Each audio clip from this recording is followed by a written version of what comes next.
Quisqueyanos valientes alcemos nuestro canto con viva emoción, y del mundo a la paz ostentemos nuestro invicto glorioso pendón. Salve el pueblo que intrépido y fuerte a la guerra a morir se lanzó, cuando en bélico reto de muerte sus cadenas de esclavos rompió.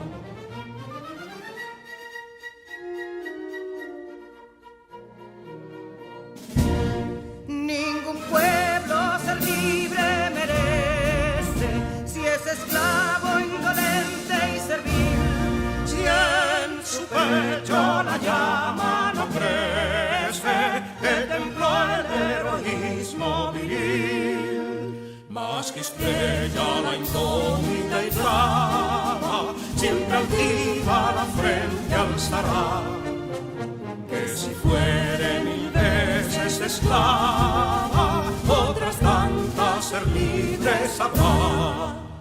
Que si dolor y ardid la expusieron de un intruso señor al desdén, las carreras veler campos fueron que cubiertos de gloria se ven, que en la cima del heroico baluarte de los libres el verbo encarnó, donde el genio de Sánchez y Duarte a ser libre o morir enseñó.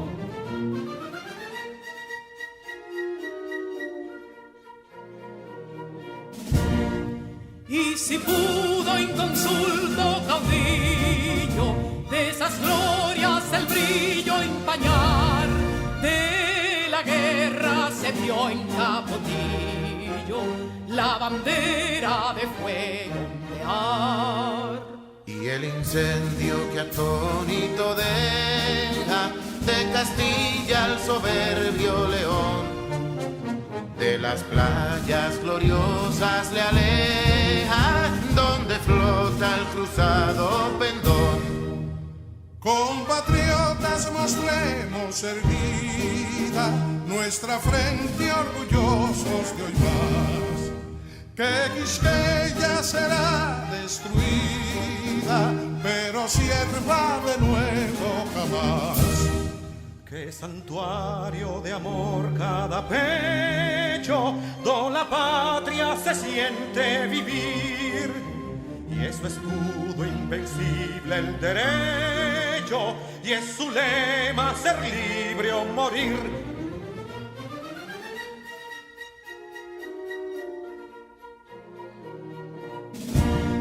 Libertad que aún se yergue serena, la victoria en su carro triunfal, y el clarín de la guerra aún resuena, recordando su gloria inmortal.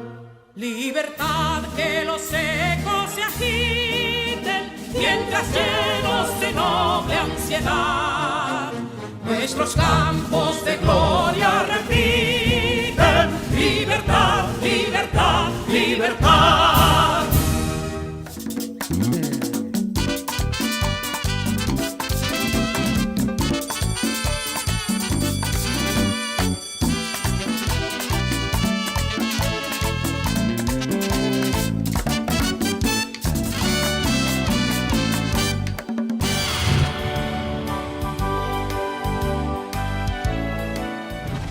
Bienvenidos, queridos estudiantes de tercero de secundaria, a esta su clase de Ciencias de la Naturaleza, donde trabajaremos con dos importantes ramas de las ciencias naturales, la química y la física.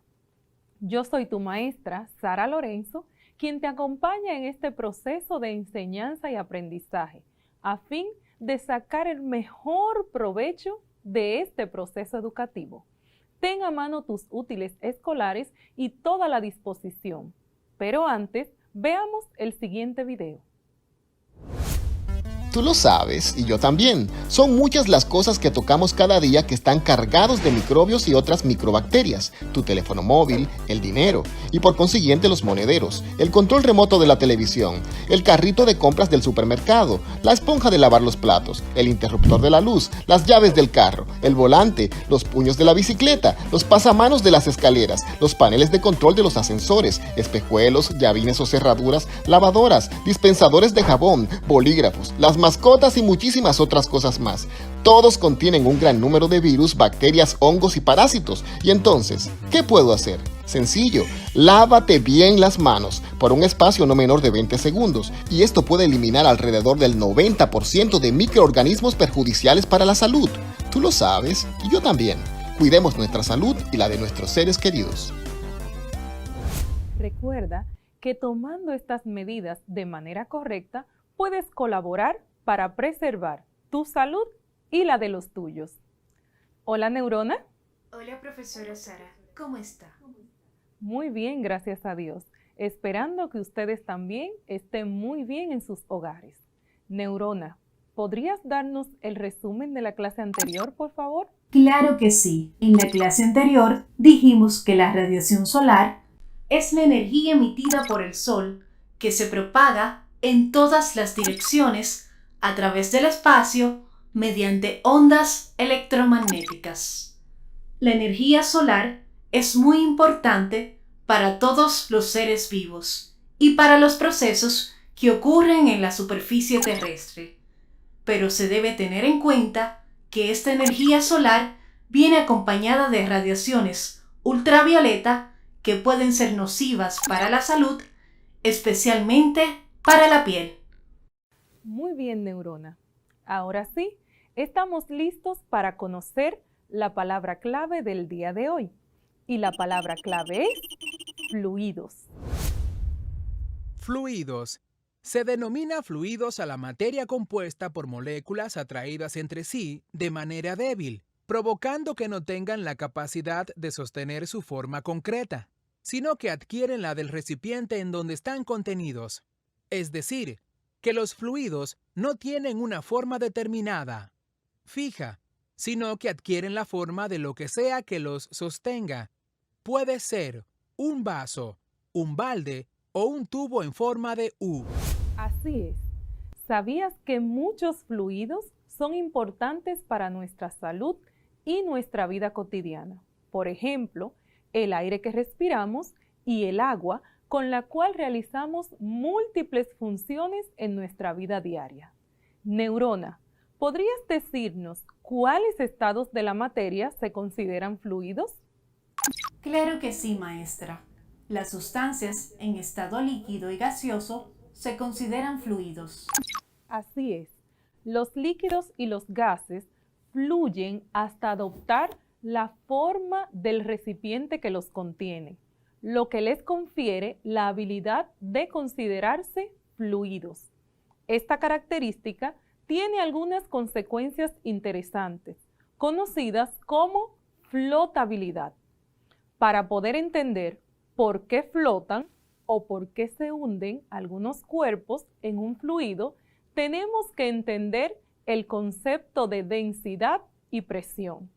Al finalizar la clase de hoy, estarás en la habilidad de conocer la importancia de los fluidos. Además, la importancia de la densidad y la presión en la comprensión de dichos fluidos. Y por último, también podrás conocer y aplicar el principio de Pascal y de Arquímedes. Para enunciar y comprender dichos principios, vamos a conocer primero el concepto de densidad y presión. Iniciamos con la densidad.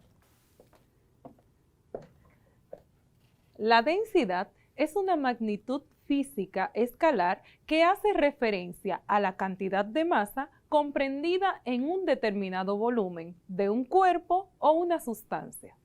Y podemos comprobarla matemáticamente utilizando la siguiente fórmula, donde el ρ representa la densidad, que será igual a la masa dividido entre el volumen. La unidad de medida de la densidad en el sistema internacional será entonces el kilogramo, que representa la masa, kilogramos por metros cúbicos, que representa el volumen. Tenemos entonces que la densidad será igual a masa entre volumen y esta es su unidad de medida. Vamos a ver una tabla donde podremos identificar la densidad de algunos fluidos.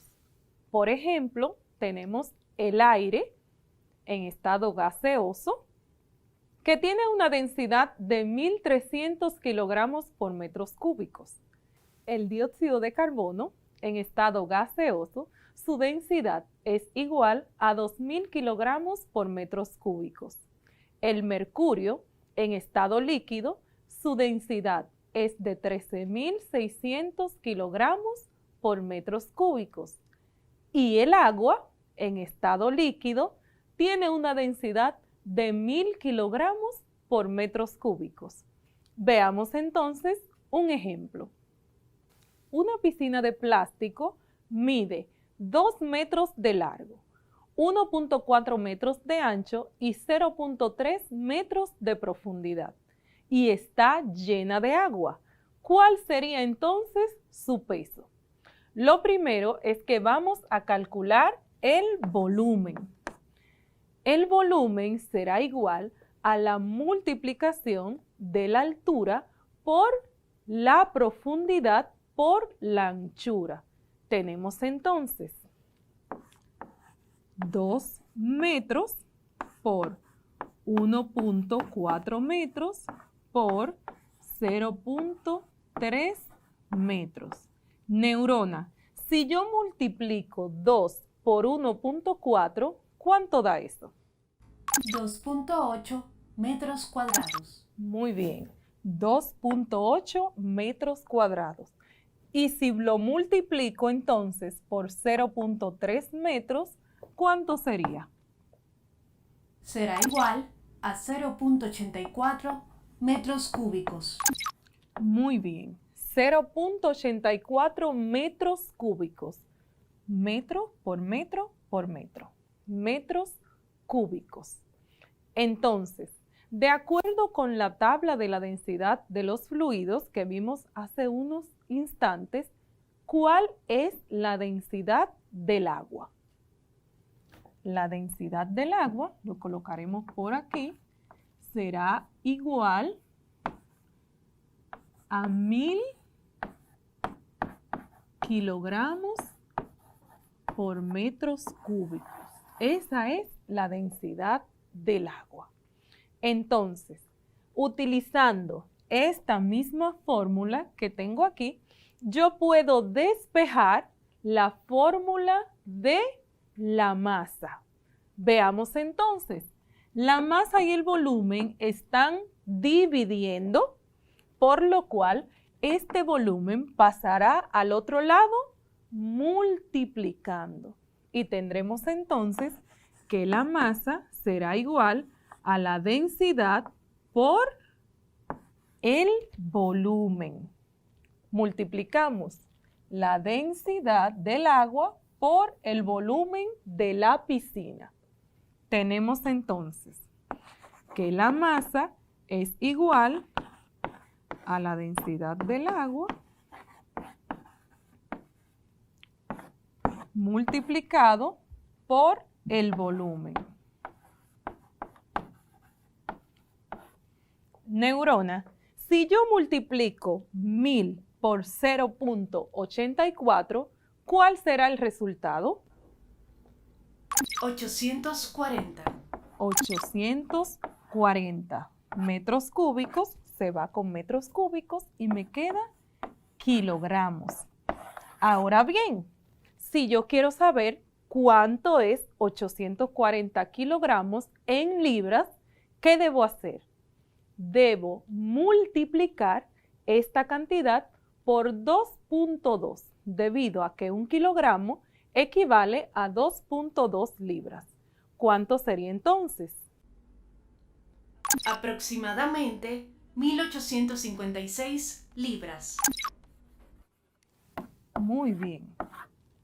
1.856 libras. Este dato nos sirve para tener sumo cuidado al seleccionar un lugar donde vamos a colocar una piscina de niños cuando ésta esté llena de agua, porque vemos que pesa bastante, por eso debemos ser muy cuidadosos para proteger la vida de los niños. Veamos ahora entonces qué es la presión.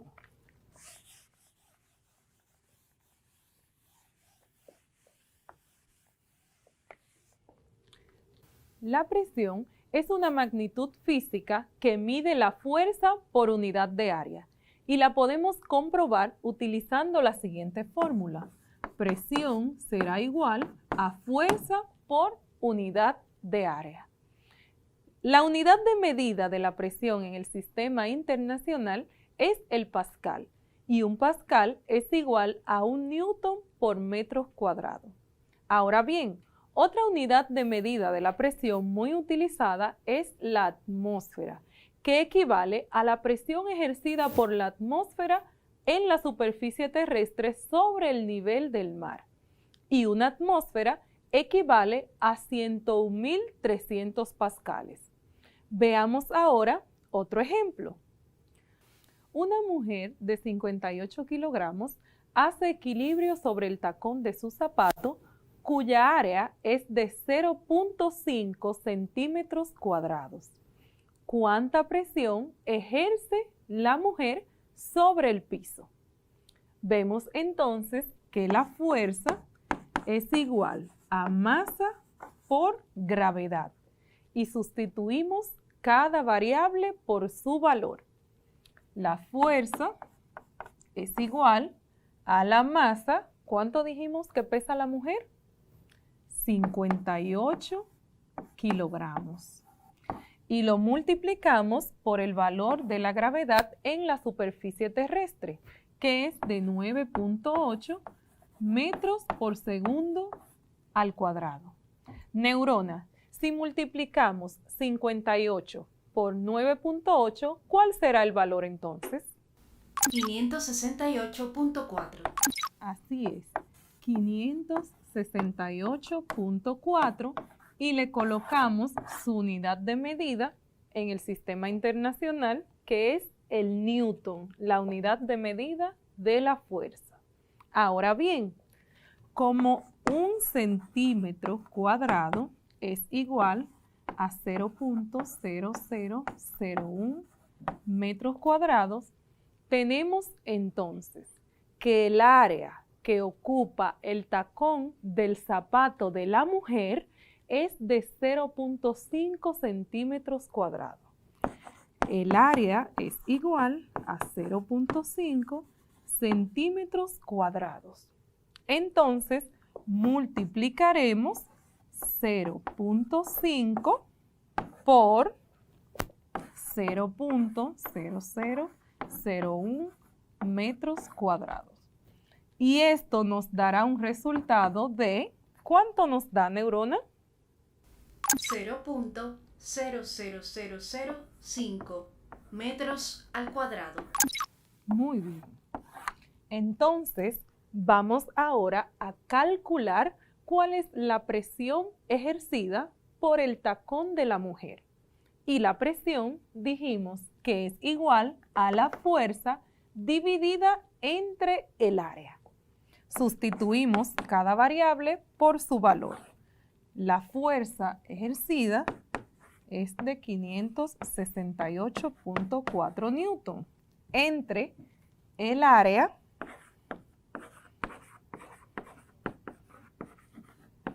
Si nosotros dividimos 568.4 entre 0.00005 metros cuadrados, ¿cuánto nos da eso, Neurona? 11.360.000 newton por metros al cuadrado. Muy bien, 11.360.000 newton por metro cuadrado. Ahora bien, es una cantidad bastante grande. La podemos entonces expresar en notación científica. y esto nos dará un resultado de 1.4 por 10 a la 7. Tenemos entonces 1.4 por 10 a la 7 newton por metros cuadrados. Profesora, desde las matas de Farfán acabamos de recibir una pregunta. ¿Cuál es? Ariel Monción nos pregunta lo siguiente. ¿Por qué los barcos flotan y a pesar de su gran peso no se hunden? Excelente pregunta. Gracias, Ariel. Los barcos poseen espacios llamados compartimientos estancos, los cuales están llenos de aire, haciendo así que los barcos sean más livianos que el agua y evitando que se hundan. Son capaces de flotar en el agua porque existe una fuerza que empuja el barco hacia la superficie, gracias a su diseño basado en una ley de la física que se llama Principio de Arquímedes, que es lo que vamos a ver a continuación. El Principio de Arquímedes establece que todo cuerpo sumergido en un fluido se empuja hacia arriba por una fuerza cuya magnitud es igual al peso del fluido desplazado por el objeto. Por ejemplo, ¿alguna vez has cargado a una persona dentro del agua? Es relativamente más fácil levantar a alguien si nos encontramos en una piscina o sumergidos en el agua, pero levantar la misma persona en el suelo seco es una tarea más difícil. Esto ocurre porque cuando se sumerge un cuerpo, este se desplaza parte de su masa y hace que sea mucho más liviano. Esto hace referencia a la flotabilidad de los cuerpos. Otros ejemplos que aplican el principio de Arquímedes para su funcionamiento son el globo aerostático, el cual, por tener una densidad menor que la densidad del aire circundante, flota en él debido a la fuerza de empuje que los hace elevarse. También los chalecos salvavidas, al ser construidos de materiales livianos y porosos, son capaces de flotar porque la relación entre la masa y el volumen es menor que la del agua. Vamos entonces a contestar la siguiente trivia. ¿Cuál de los siguientes dispositivos aplican el principio de Arquímedes en su funcionamiento? A, el barco. B, el globo aerostático. C, el gato hidráulico. D, los chalecos salvavidas. Y E, el ascensor. A ver, neurona, ¿cuáles de estos utilizan el principio de Arquímedes para su funcionamiento? Un momento, estoy analizando. Ya los tengo. La respuesta correcta es A, el barco, B, el globo aerostático y D, el chaleco salvavidas. Muy bien. ¿Qué te parece entonces si nos das un resumen de lo aprendido en la clase de hoy? Hoy aprendimos acerca de los fluidos y dijimos que son sustancias cuyas partículas presentan gran movilidad y se desplazan libremente debido a la poca fuerza de atracción entre ellas. También aprendimos sobre el principio de Arquímedes, el cual establece lo siguiente. Todo cuerpo sumergido en un fluido recibe un empuje igual o mayor al peso del objeto, como por ejemplo, un bote salvavidas. Muy buen resumen, neurona.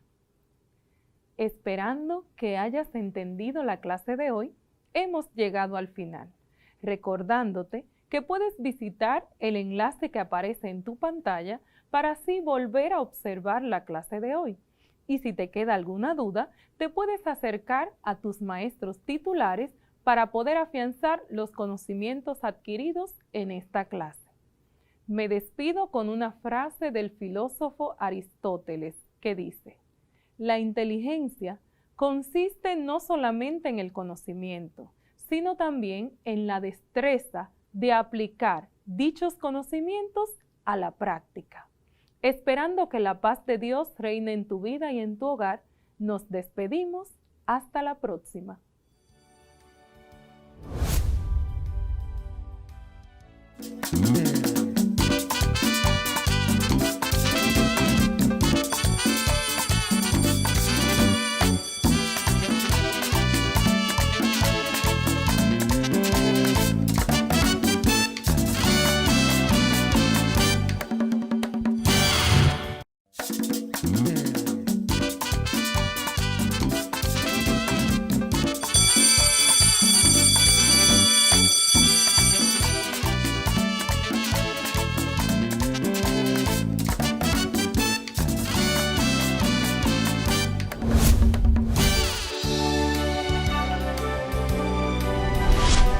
Salut et bienvenue tout le monde à cette communauté pédagogique.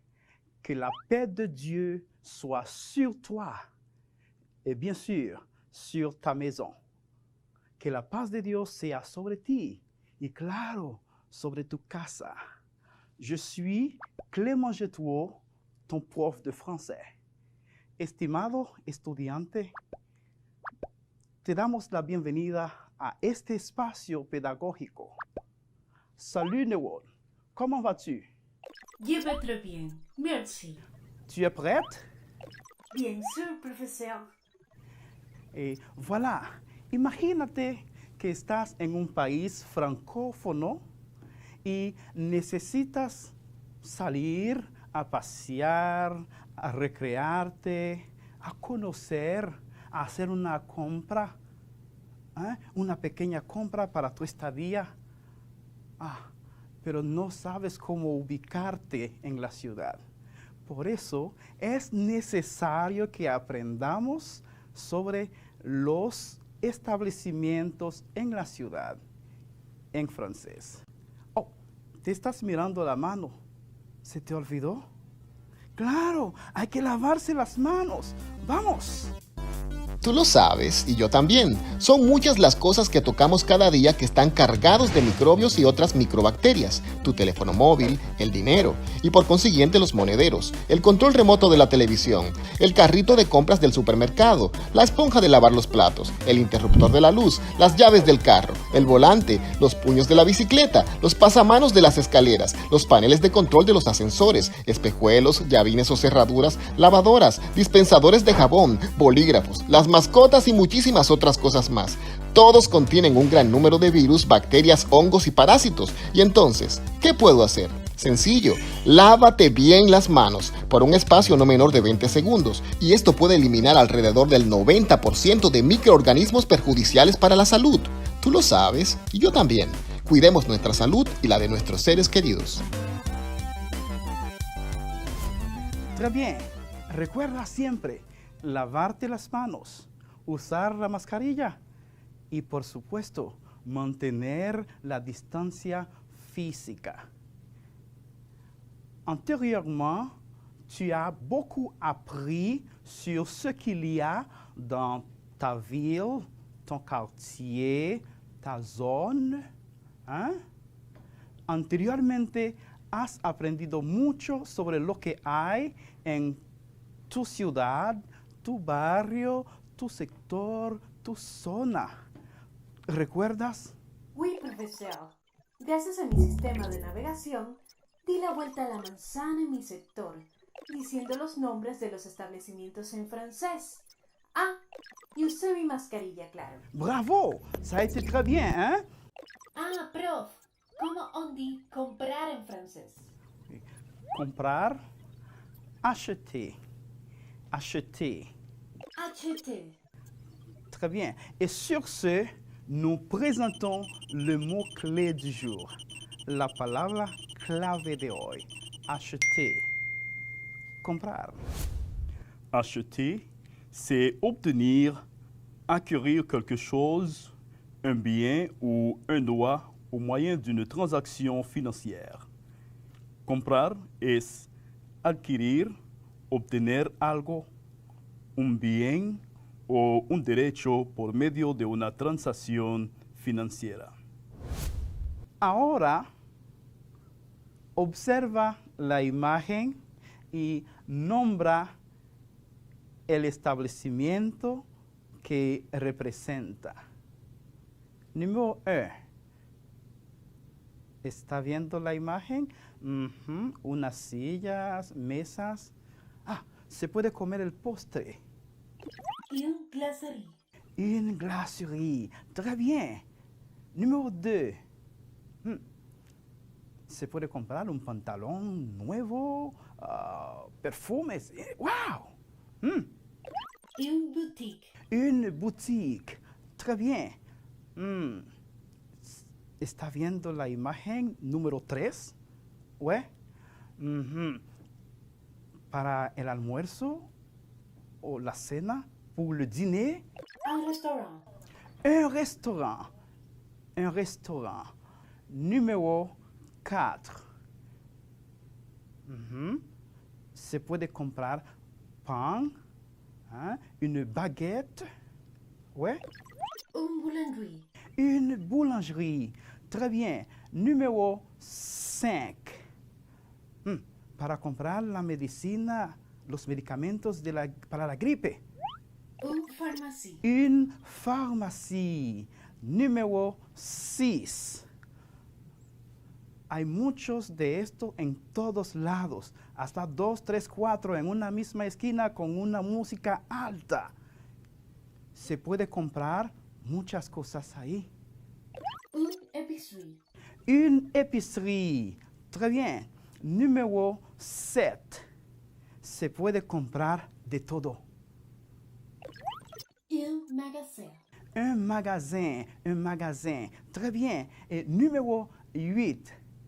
Para ir a ver la película nueva de Pinguilo y Bolilo, los nuevos actores nuestros. Un cinéma. Un cinéma. Très bien. Ça a été très bien. Ahora que tú has aprendido estos espacios, estos establecimientos en tu ciudad, te podrás ubicar más fácilmente en francés. Profesor, tenemos algunas preguntas de nuestros amigos en las redes sociales. Vamos a ver, ¿sabes, Neurona? Hoy vamos a responder solamente 2 preguntas. Muy bien, profesor. En esta ocasión tengo a Natalie Portorreal, desde Matahambre, Santo Domingo, que quiere saber la traducción de la palabra magazine. Et voilà, Natalie Portorreal, Matahambre. Magazine puede ser traducida esta palabra como tienda, tienda grande, almacén o negocio. Diferentes expresiones que usamos aquí para traducir o interpretar magazine. Ajá. Tengo a Gabriela Ayala, desde Madre Vieja, San Cristóbal, que nos escribe en francés. Profesor, glacier et glacerie, c'est la même chose? Oh, merci, Gabriel. Glacier et glacerie, c'est la même chose. Por ejemplo, podemos decir, o yo puedo decir, je vais au glacier. O bien, je vais chez le glacier. En este caso, hablo del comerciante que vende. O je peux dire, je vais à la glacerie. Es decir, glacier, glacerie se pueden considerar como sinónimo. Y lo son. Merci, Neon, por cette participación. Ahora vamos a recordar esta expresión que aprendimos últimamente. Il y a. sea en el masculino singular o femenino singular, masculino o femenino plural, será siempre il y a. Par exemple, il y a un supermarché, hein? Il y a une pharmacie, il y a 2 écoles publiques, bien, singulier o pluriel. También vimos la expresión il n'y a pas. Ça, c'est la forme négative. Il n'y a pas. Podemos decir il n'y a pas de. Si la palabra que sigue comienza con una consonante y si comienza con una vocal o una H muda, il n'y a pas y ponemos de apostrofada. Exemple numéro 1. Si la palabra comienza con una consonante, il n'y a pas de. Alors, il n'y a pas de magasin. Dans mon quartier, il n'y a pas de magasin. Il n'y a pas de magasin. Exemple numéro 2. Si la palabra comienza con una vocal o una H muda. Les recuerdo que las vocales son 6. A, E, I, O, U, Y. Exemple. Il n'y a pas d'hôpital. Il n'y a pas d'hôpital. Hôpital commence avec H muette. Très bien. Profesor, ¿cuáles son esas nuevas palabras que nos tiene para el día de hoy? Oh, Neron, tenemos un corto segmento con lo siguiente. En español aparecen muchas palabras que podemos interpretarlas sin el uso de un diccionario. Por ejemplo, la palabra en français restaurant, ¿eh? Restaurant. Restaurante. Restaurante. ¿Ves que solamente con prestar atención puede traducir o interpretar esta palabra? Vamos con otra palabra. Dictionnaire. Dictionnaire. Diccionario. Diccionario. Ah, tradujiste diccionario de francés a español sin diccionario. ¡Qué bien! ¡Qué bien! Y la tercera palabra, la última por hoy, es verb. Eso es fácil. Es verbo. Verbo. ¿Viste?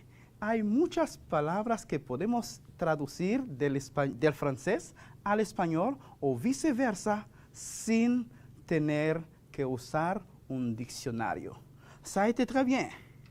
Profesor, ¿qué tal si leemos un texto? Oh, très bien, Neron.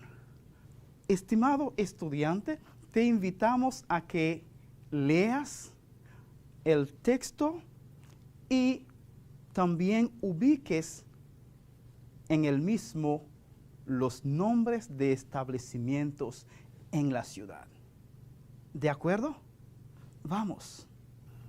Dans mon quartier, il y a des centres commerciaux très intéressants où je peux acheter et me promener avec ma famille.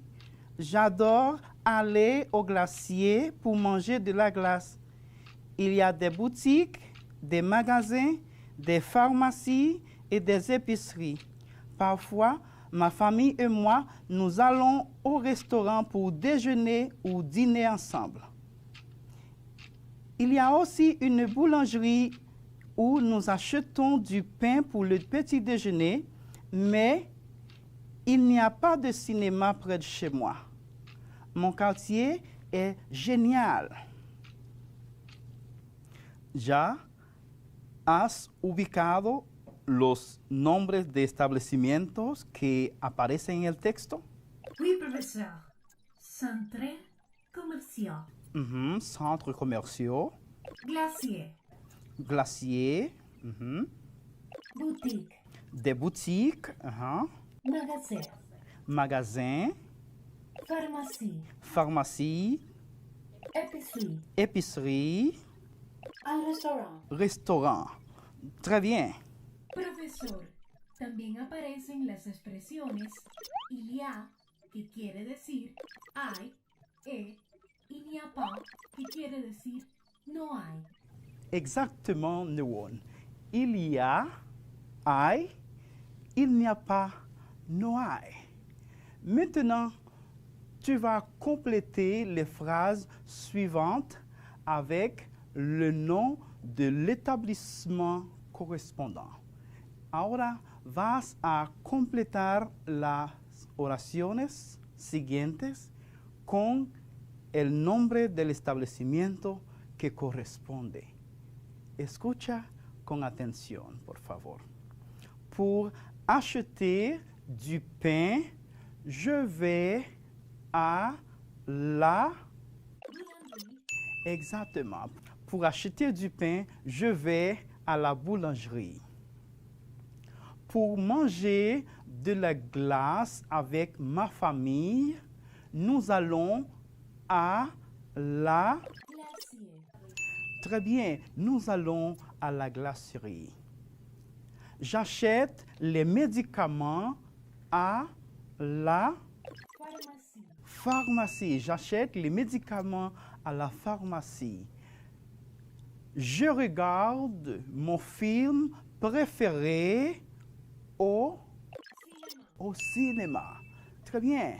Ma sœur veut acheter une belle robe.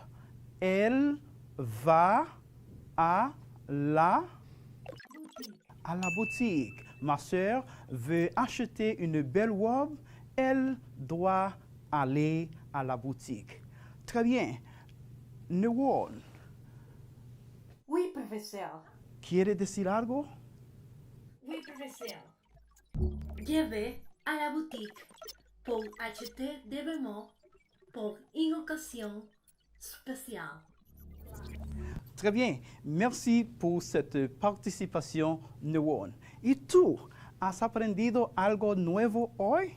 Recuerda siempre hacer tu autoevaluación para que pueda reforzar donde sea necesario. Y recuerda siempre consultar con tu profesor titular y también visitar la página en pantalla. Gracias por tu sintonía. Dieu te bénisse. Au revoir. À la prochaine. À bientôt. Bye bye.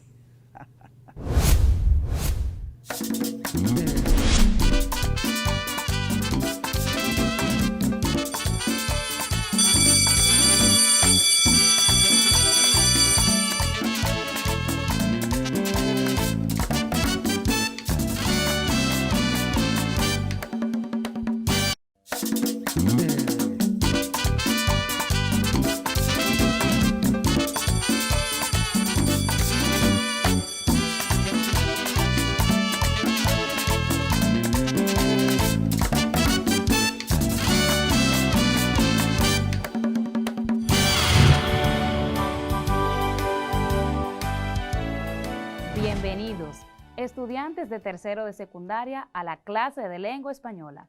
Yo soy Amarilis Camarena y estoy regocijada de que estés ahí, en este proceso de aprendizaje que sin duda, estoy segura, estás aprovechando. Qué bueno que estás listo para comenzar, pero antes vamos a ver nuestro video como de costumbre. Adelante. Tú lo sabes, y yo también. Son muchas las cosas que tocamos cada día que están cargados de microbios y otras microbacterias. Tu teléfono móvil, el dinero, y por consiguiente los monederos, el control remoto de la televisión, el carrito de compras del supermercado, la esponja de lavar los platos, el interruptor de la luz, las llaves del carro, el volante, los puños de la bicicleta, los pasamanos de las escaleras, los paneles de control de los ascensores, espejuelos, llavines o cerraduras, lavadoras, dispensadores de jabón, bolígrafos, las mascotas y muchísimas otras cosas más. Todos contienen un gran número de virus, bacterias, hongos y parásitos. Y entonces, ¿qué puedo hacer? Sencillo, lávate bien las manos por un espacio no menor de 20 segundos y esto puede eliminar alrededor del 90% de microorganismos perjudiciales para la salud. Tú lo sabes y yo también. Cuidemos nuestra salud y la de nuestros seres queridos. Ten en cuenta que siempre es importante tomar estas precauciones para seguir cuidándonos a nosotros mismos y a los que están a nuestro alrededor. Neurona, ¿cómo estás? Saludos, profesora. Estoy muy bien y lista para aprender. Yo sé que sí. Neurona siempre está lista y como ella está lista, vamos a ver, Neurona, de qué trató la clase anterior. En la clase anterior vimos que un texto explicativo o expositivo proporciona información sobre un tema, es decir, son aquellos que expresan conceptos y hechos de manera objetiva con la finalidad de informar. Su estructura está formada por una introducción y en esta se da a conocer el tema, el enfoque que se empleará y los puntos de mayor interés. Un desarrollo, que es donde se expone de manera clara y ordenada la información. Y una conclusión, siendo esta un resumen donde se destaca lo más importante de lo que se ha expuesto. Las características principales de este tipo de texto son las siguientes. Se escriben en tercera persona. Su lenguaje es claro y preciso. Se apoyan en el uso de recursos como los conectores y su redacción es objetiva. Utiliza modos de organización tales como enumeración descriptiva, contraste, problema-solución, causa y efecto y secuencia temporal. Muy bien. Gracias por ese resumen tan completo. Un tema que siempre tenemos que manejar porque es un tipo de texto que usamos a diario. Para pasar a la clase del día de hoy, a ese desarrollo, vamos a ver cuál es la palabra clave del día de hoy. Y la palabra clave es imagen. Imagen es la representación visual de un objeto, una persona, un animal o cualquier otra cosa captada por el ojo humano a través de diferentes técnicas como puede ser la pintura, el diseño, la fotografía y el video. La Real Academia de la Lengua Española define esta palabra como la figura, representación, semejanza y apariencia de algo. A propósito del texto explicativo, vamos a analizar en la clase del día de hoy elementos relacionados con la comunicación y formas de expresión visual. Es decir, que al finalizar esta clase, mi sistema de procesamiento de datos será capaz de identificar formas de expresión distintas a la forma oral hablada y a la escrita. Eso es correcto. Ahora vamos a ver qué tanto saben ustedes sobre este tema, qué tanto sabes, Neurona. Voy a proponerles 3 situaciones comunicativas para que analicemos si hay o no comunicación. En la primera, una profesora le pregunta a sus estudiantes si están viendo la clase por televisión. En la número 2, una joven le envía a su madre una imagen con un emoticón llorando. Y la tercera situación comunicativa es la representación de una obra de arte del artista plástico Giorgi Morel. Te pregunto, Neurona, le pregunto a ustedes también, ¿se da un proceso comunicativo en estas situaciones? Claro que sí, porque existe un intercambio de información. Correcto, eso es clave, la palabra intercambio, porque la comunicación es ese proceso donde intercambiamos información o algún mensaje con la idea de transmitir pensamientos, emociones, ideas y conceptos. Esa palabra que ha dicho Neurona es fundamental y es necesario que la tengamos bien presente. Intercambio, porque en todo proceso comunicativo intervienen 1, 2 o más personas, uno que emite un mensaje y otro que lo recibe. Ahora, vamos a analizar los elementos de la comunicación. Vamos a ver el circuito de la comunicación. En este proceso, que bien dice Neurona, el proceso de intercambio, intervienen los siguientes elementos. El primero, el hablante. El hablante o emisor es quien transmite el mensaje. El oyente o receptor es la persona, el destinatario, quien recibe o a quien va dirigido ese mensaje. Por su parte, el mensaje es la información que se transmite. Asimismo, el canal es el medio físico por el que circula o por donde se transmite esa información o mensaje. El código es el conjunto de signos que se utiliza para elaborar el mensaje. Un ejemplo de un código es el idioma, las lenguas. Nuestro idioma español es un código. Y el referente es ese mundo sobre el cual se habla, ese universo que tiene que ser conocido tanto por el hablante como por el oyente. Vamos a pasar entonces a analizar las situaciones comunicativas que vimos al principio. ¿Te parece, Neurona? Así es. Vamos a ver, en la primera situación comunicativa, lo primero es que es la persona que intencionalmente emite el mensaje. ¿Cuál es la primera situación comunicativa, Neurona? Vamos a analizar esos elementos. Una maestra le pregunta a sus alumnos si están viendo las clases por televisión. Una maestra le pregunta a sus alumnos, ¿están viendo las clases por televisión? En esta primera situación, el hablante no es otra que la maestra, es la que emite el mensaje, la que pregunta a sus alumnos, la que inicia el proceso de comunicación. El oyente en la misma situación comunicativa son los alumnos, quienes han recibido ese mensaje, esa pregunta que la profesora ha formulado.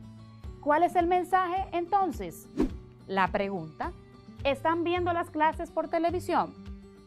De manera que el canal en esa situación es la voz, porque la profesora está hablando con sus estudiantes. El código es el idioma español, la lengua conocida tanto por el que habla como por el que escucha. Y el referente es ese mundo, ¿verdad?, alrededor del cual está girando esta conversación. El referente es las clases por televisión. La segunda situación comunicativa. Vamos a ver, Neurona. Una joven envía a su madre una imagen de un emoticón llorando que tiene en su celular. ¿Quién es el emisor en esta situación comunicativa? Pues no es otra que la joven, la que empieza la comunicación enviándole a su madre aquella imagen. El oyente o receptor es la madre quien recibe la imagen, la información. En ese caso, el mensaje, ¿cuál sería? Pues esa imagen que ella ha recibido, donde hay una imagen, un emoticón llorando. El canal es el celular, es el medio físico por el cual ha circulado esta imagen, y el código es la imagen visual. En ese sentido, el referente es el sentimiento de tristeza. ¿Estamos claros hasta ahí, Neurona? Estamos claros, pero tenemos una pregunta de redes sociales. Rosángela Brito, desde Monte Plata, tiene la siguiente interrogante. ¿En qué consiste la comunicación a partir de imágenes? Interesante pregunta, Rosángela Brito. Gracias por escribirnos. El proceso de comunicación no solo se da a través de la palabra hablada o escrita, también ocurre mediante el uso de códigos expresivos. En ese sentido, hablamos de la comunicación a partir de imágenes. Es aquella que utiliza imágenes, símbolos, signos gestuales, orales y escritos, dentro de ellos también los que se utiliza en el arte, con el fin de transmitir una idea, de transmitir sentimientos, sensaciones y hasta conceptos. Tengo una última pregunta. ¿Cuáles son los conceptos más importantes en la comunicación a partir de imágenes?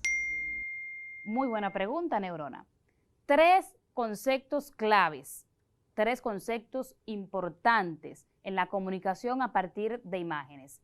Estos son atención, retención y transferencia, fundamentales para transmitir una idea y que ésta llegue con coherencia. ¿Alguna otra pregunta? No hay más preguntas. La información quedó muy clara.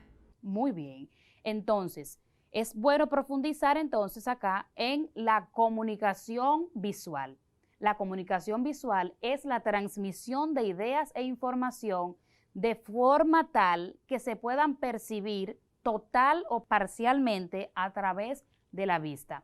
Contempla, por ejemplo, la idea de que en un texto, cuando lleva un mensaje visual que va acompañado de alguna imagen, tiene más poder para influir y para informar, ya sea a una persona o a una audiencia. La comunicación visual hace referencia a ese conjunto de elementos gramaticales y sintácticos que operan en cualquier imagen visual. De igual manera, podemos definir entonces este tipo de comunicación como un sistema que utiliza la imagen como un medio de expresión. Por eso hablamos de comunicación a partir de imágenes. Esta, según la finalidad que se pretende al transmitir este mensaje, se va a clasificar en 3 categorías. Primero, lenguaje visual objetivo. Este es el que transmite una información de modo que posea una única interpretación. Un ejemplo de esto, los dibujos científicos. Número 2, lenguaje publicitario o propagandístico. ¿Cuál es la intención de este tipo de lenguaje visual? Su objetivo es informar, convencer o vender. Detrás de esto, que es muy utilizado por la mercadotecnia, por ponerte un ejemplo. Y número 3, el lenguaje artístico. Este es el que posee una función estética por encima de todas las funciones del lenguaje. Ahora vamos a ver las características de la comunicación visual.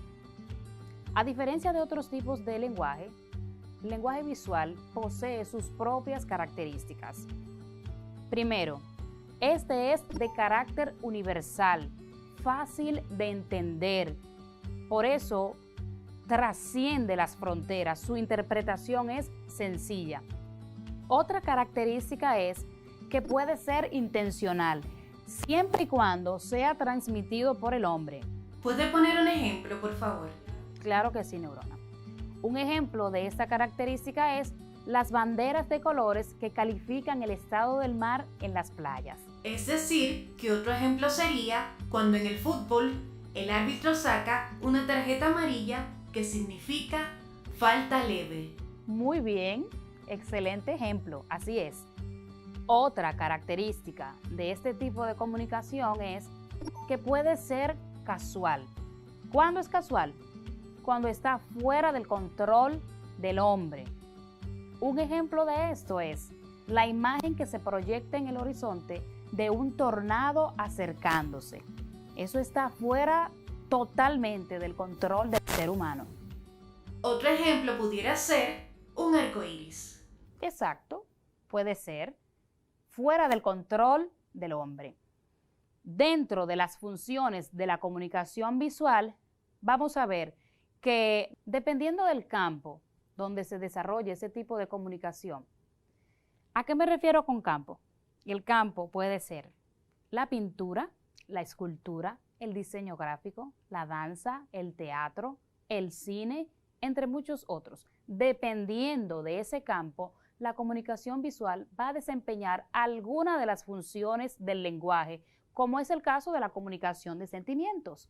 Como es el caso de la tercera situación comunicativa del artista plástico Giorgi Morel. Correcto. En esa situación que citas y que vimos al principio, hay 2 funciones fundamentales en la comunicación de sentimientos. Esas funciones son, primero, función poética o estética. ¿En qué consiste esta? Consiste en aquella imagen que busca la belleza con un sentido artístico o estético. Son imágenes que valen en sí mismas. Esa gran obra de arte vale por sí sola. Ella sola está comunicando belleza, un valor artístico trascendental para el pueblo dominicano. La función expresiva o emotiva. Esta tiene como objetivo transmitir emociones. Se trata de imágenes utilizadas con finalidad sentimental. ¿Estamos claros hasta ahí, Neurona? Así es. Bien, entonces vamos a pasar a la trivia. Vamos a jugar un poco. Esta trivia es muy interesante y muy visual a propósito de la comunicación visual. Te voy a presentar algunas imágenes y tú vas a identificar cuál es el mensaje que transmite. Bien. Claro que sí. Este emoticón transmite un sentimiento de cariño, es decir, un te quiero. Usualmente se utiliza para enviar mensajes de texto a las personas que apreciamos. En este caso, puedo percibir a una chica feliz de recibir su diploma de bachillerato. El emoji representa un sentimiento de tristeza. Se utiliza en los mensajes de texto que nos transmiten melancolía o pena. Esta hermosa obra de arte, elaborada por el pintor dominicano Cándido Vidó, representa el amor de una madre por su hijo, porque es notorio ver en la pintura cómo la mujer acurruca al pequeño entre sus brazos. Excelente interpretación, muy bien, de eso se trata. Ahora, Neurona, estamos casi al finalizar la clase, pero antes vamos a hacer el resumen de este día. En la clase de hoy aprendimos que la comunicación es el proceso en el que se intercambia un mensaje o una información. También vimos que se utiliza la comunicación para expresar sentimientos a los demás. Y definimos la comunicación visual como el proceso de elaboración, difusión y recepción de mensajes visuales. Al igual que en cualquier otro proceso de comunicación, en ella influyen el emisor, el receptor, el código, el medio o canal y el referente. La comunicación visual suele ser directa, penetrante y universal. Los tres conceptos claves en la comunicación visual son atención, retención y transferencia. Según la finalidad que se pretenda al transmitir el mensaje, el lenguaje visual puede ser lenguaje objetivo, lenguaje propagandístico y lenguaje artístico. El lenguaje visual posee sus propias características. Es de carácter universal y puede ser intencional o causal. Dependiendo del campo y la intencionalidad de la comunicación visual, va a desempeñar alguna función del lenguaje. En el caso del lenguaje artístico, este posee una función estética por encima de las demás funciones. Muy buen resumen. Te felicito. Breve, conciso y preciso. Estamos en el final de la clase del día de hoy y es importante notar la relevancia de este tema tratado en el día de hoy. La mayoría de los problemas que se generan en el mundo se deben a las fallas en el proceso de comunicación. Por lo que esto nos lleva a reflexionar en dos vertientes. Primero, en todo proceso comunicativo es necesario escuchar, más de lo que hablamos. Escuchar. Dice el proverbista Salomón, la sabiduría clama en las calles y no la escuchamos por el bullicio interno y nos perdemos de trascendental mensaje. Escucha, sé prudente. La otra vertiente es que la comunicación visual nos muestra la importancia y el poder de una imagen. Y en un mundo donde reina la apariencia, contemplemos con cautela, para que notemos la verdad de las cosas. Asimismo, proyectemos una imagen sincera. Una imagen habla más que 1000 palabras. Recuerda, fuimos creados a imagen de Dios. Proyectemos su luz, proyectemos su verdad. Hasta la próxima y que sean felices.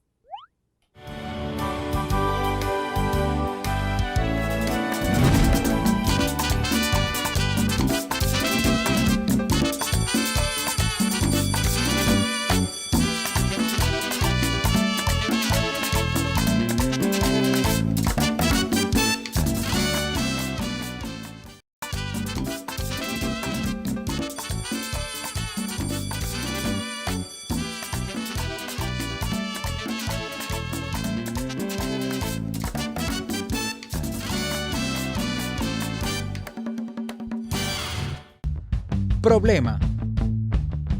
Cuestión que se plantea para hallar un dato desconocido a partir de otros datos conocidos o para determinar el método que hay que seguir para obtener un resultado dado. El trabajo de las matemáticas es ayudarte a resolver problemas, sí. Así es que en el día de hoy tú vas a tener cuáles son esas claves exactas, esos puntitos necesarios para tú poder solucionarlo. Bien, ¿tienes papel y lápiz a mano? Si no, déjalo para el final, pero préstale atención a estas recomendaciones. La primera, hay que leer el problema cuidadosamente.